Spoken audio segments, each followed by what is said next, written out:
In our last video, we talked about sequences. Today, we're going to relate sequences to a new idea called recursive sequences. But let's start with this. Now, with our sequences, we didn't typically write down the step number, but I've written this down so we can kind of see how they're related to each other. This value is, if you recall, a sub 1. This value would be a sub 2. This value would be a sub 3. This would be a sub 4. And so forth. So we can see that that 1 is shown right here. So a sub 1 tells us it's the value for step 1. A sub 2 tells us this is the value for step 2. A sub 3 tells us that this is the value for step 3. And a sub 4 tells us this is the value for step 4. That notation is essential for this question right here. It says to write the first 5 terms of the sequence and then graph it. Well, we're given a freebie. A sub 1 equals 2. So the first term, the value for the first term in the sequence is just 2. And I'm not going to write the full table. If you recall, with sequences, we usually just wrote the sequence values without the step number. All right, now the word recursive means that something is happening again and again and again if it recurs. With recursive sequences, what we're going to do is take a value from the sequence, and from there we're going to get the next values step by step by step. And that's what this notation shows us. So let's break this down. A sub n is the value for just some number of step in the sequence. N could be any number. It could be 1 or 2 or 3 or so forth. A sub n minus 1 right here would be the value of the step before it. If our step number here is n and this is n minus 1, let's do a quick example. Let's say a sub 5. If that was 5, n minus 1 would be 4, so that would be a sub 4. So here's an example. In order to get to step 5, we would take step 4 and we would multiply it by 5.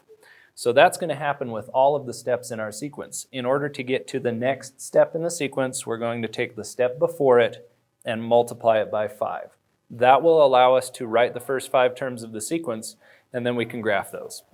So we're going to take that 2. And to get to the next step, we're going to take that 2 and multiply it by 5, so that'll be 10. To get to the step after that, we're going to take the 10 and multiply it by 5 again to get to 50. Then we're going to multiply that by 5 again to get to 250. And then we're going to multiply that by 5 again to get to 1,250. And we could keep going if we needed to. That's our first 5 steps, so we're done with that. We need to graph this, so let's take a look at step 1. We were at 2, so that's way down here. At step 2, we were at 10, so here's 10. At step 3, we were at 50, 20, 30, 40, 50. At step 4, we were at 250, so that's going to be way up here. It looks like I might need to change my scale. I'm going off of the graph, so let's do that. Step 1 is 2, step 2 is 10, step 3 is 50, step 4 is 250, and step 5 is 1,250. So I'm just going to start right there, 1,250, because that's as high as I'm going to go with this graph. 250 would end up being down about here. 50 would then end up being down about right here. 10 would be down about right there. And then 2 would just look like it's right on that axis. It's really short. All right, now we're not going to connect the dots. Sequences, remember, are discrete. They're individual points. Let's do our next one. All right, again, we're given a freebie. Our first step is 10.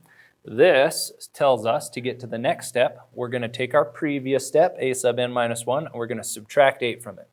So we take this step, we subtract 8, we get 2. Take this step and subtract 8, we get negative 6. Take that, subtract 8, we get negative 14. Take that and subtract 8, and we get negative 22. If we graph these, step 1 is 10. This is a little easier because the numbers aren't quite so big. At step 2, it's 2.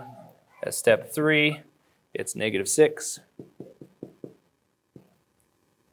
At step 4, it's negative 14.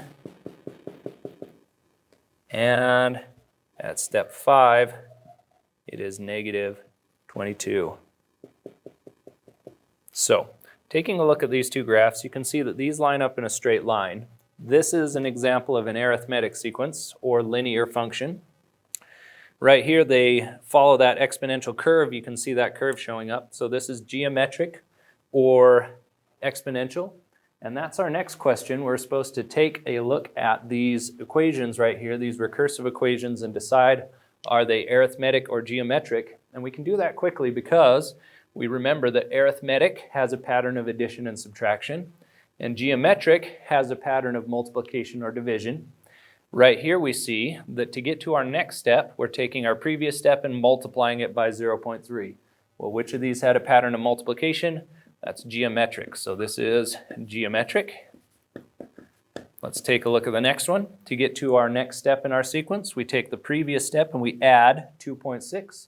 Well, which had a pattern of addition and subtraction? That was arithmetic. So this one is arithmetic. That's all we're doing for today, so thank you very much.